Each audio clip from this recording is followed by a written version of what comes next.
This is an exclusive excerpt from the Stuff File program with Peter Anthony Holder. Author Raymond Benson is back on the show, and he's back because the 6 original James Bond novels that he wrote are just about to be released in one omnibus edition called James Bond, The Raymond Benson Years. He joins us via Zoom from Chicago. Hi, Raymond. Hi, Peter. How are you? Just tickety-boo. It's nice to have you back on the program once again. You must be I've been on a few times. Yes, you have. I'm a regular. Yes, absolutely. You must be really excited that the 6 James Bond books that you wrote are coming out. And it's a pretty busy year generally for the Ian Fleming publishers. Yeah, right. Last year, 2023 was the 70th anniversary of the very first Bond novel by Ian Fleming, which was Casino Royale. So, the company reissued all of his books, and then they reprinted my first novel, 0-10, in a new edition in England. And they also reprinted the very first continuation novel, which was Colonel Sun, written by Kingsley Amis. And they also did John Pearson's James Bond, the authorized biography. And then, we've had, Kim Sherwood is busy doing her new series of 00 agents. And Charlie Hickson did the most recent adult Bond novel, which was On His Majesty's Secret Service. So, yeah, that was a busy year. Now, you mentioned this omnibus. It is just an ebook. It's not in print. It's right. Because that would be huge. That would be the size of, remember phone books? There used to be a thing called phone books. And if you got like the New York City phone book, it came in 2 volumes and they were both like 3 inches thick. So it would be like that, if it was in print. So no, for an ebook, it's great because then you can carry around on a Kindle or a Nook or whatever your device is, all 6 of my books. And, you can go on a long trip and they don't weigh a ton. Well, full disclosure, I will be purchasing the Raymond Benson Years.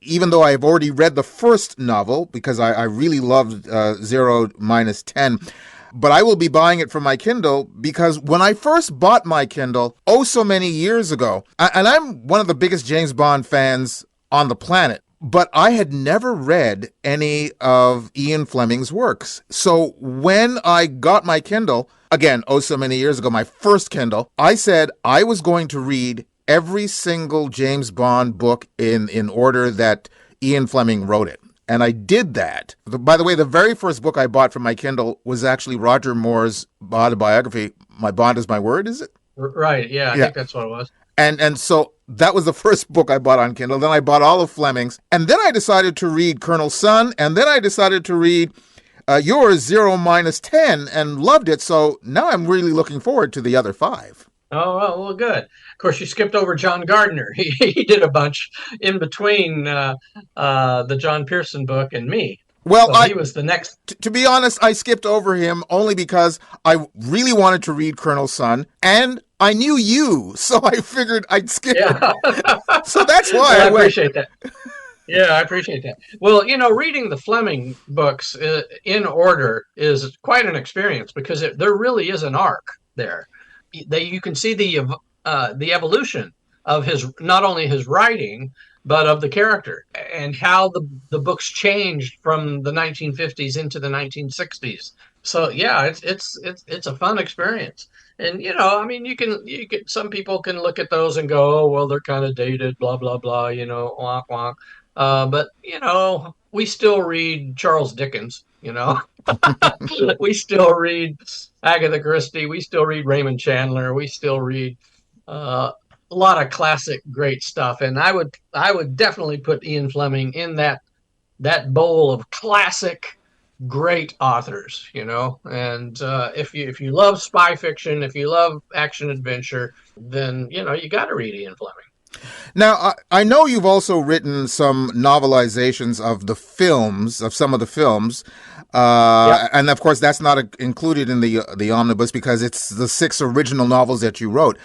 I'm just wondering, because you wrote those novelizations, was it easier writing an original story, knowing that you were basically commissioned by the Ian Fleming estate?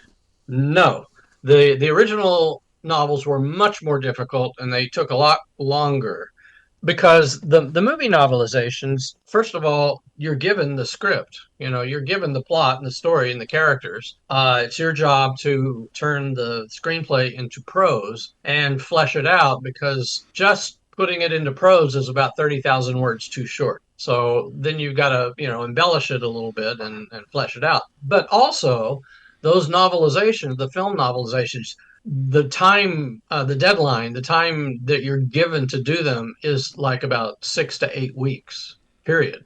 So you have to churn them out really fast. Whereas I have an entire year to do, I had an entire year to do the six original books each.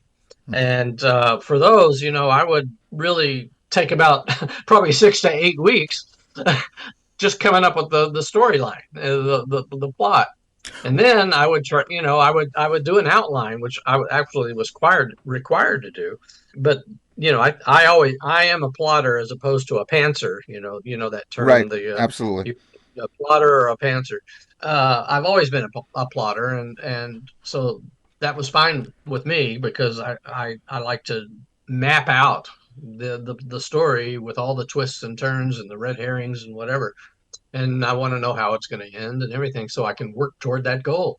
But then, I would also travel to the locations and do nitty gritty research, walk in Bond's footsteps, stay in his hotels, eat his food, and see all the sites that I'm writing about. And then I'd come back and, write the book, and then it would go through revisions, and, then it'd go to the publishers and go through more revisions and stuff like that. So the whole process was a lot longer and a lot more involved than the movie novelizations. Well, the reason why I asked the question is not from the sense that it would be easier. I'm just saying, because you had written the novelizations and you had gotten into the Bond vernacular, was it then less pressure, I guess, is what I'm saying?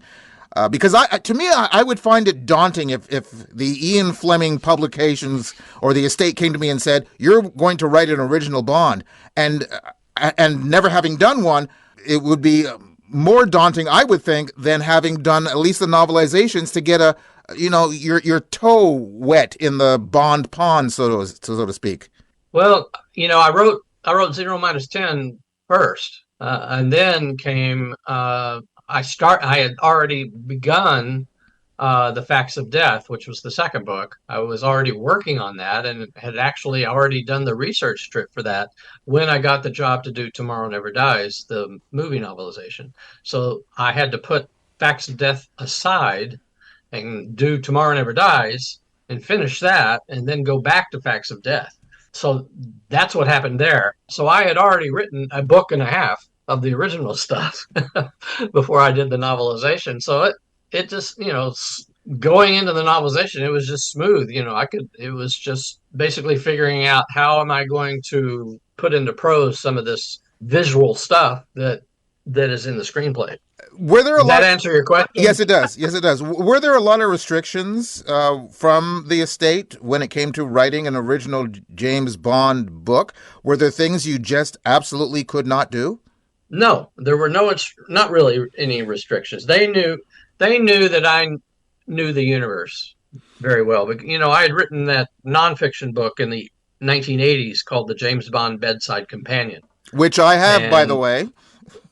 Oh, good. Well, yeah, it's, I had met the people behind Ian Fleming Publications in the 80s when I was researching that. I'd gone to England, and we stayed in touch, and they liked the book when it came out, and we stayed in touch while John Gardner was writing the books. And so when he decided to stop, that's when they approached me to do it. So they knew I knew the Bond character and, the existing books inside and out.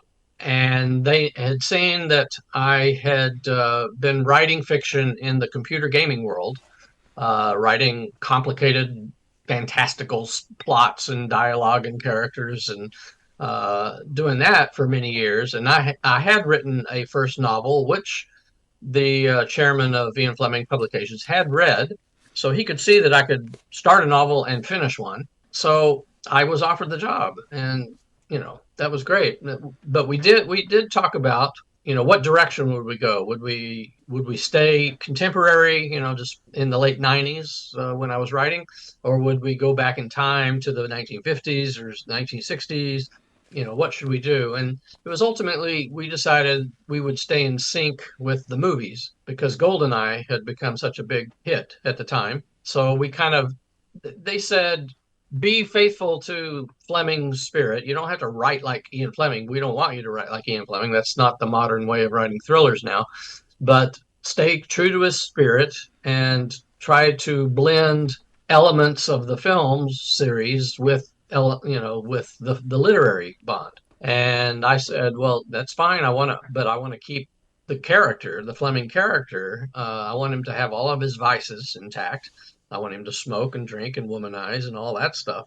But yeah, when you read my books, there is a feeling that you can sense the Eon production movies in there somewhere, little tastes, a sensibility about it. But there's also the overwhelming, I think, Fleming influence of the character himself and the way the books are structured and the kinds of plots that I would come up with. Okay, I've got two last questions that I want to put out here. And one is, of the Ian Fleming books, is there one that's your favorite? And question number 2 is, your 6 books, 0 - 10, The Facts of Death, High Time to Kill, Double Shot, Never Dream of Dying, The Man with the Red Tattoo. Of your 6 books, which one do you think would make the better movie? Oh my gosh. Well, my favorite Fleming novel is From Russia with Love, although it's probably not the one I would tell a newbie to read first because it ends with a cliffhanger. If somebody said, I'm only going to read one Ian Fleming book, which one should I read? I'd say Dr. No. As far as my books, oh my gosh, I think all 6 would be good movies. uh, um, they're all like children. I love all 6.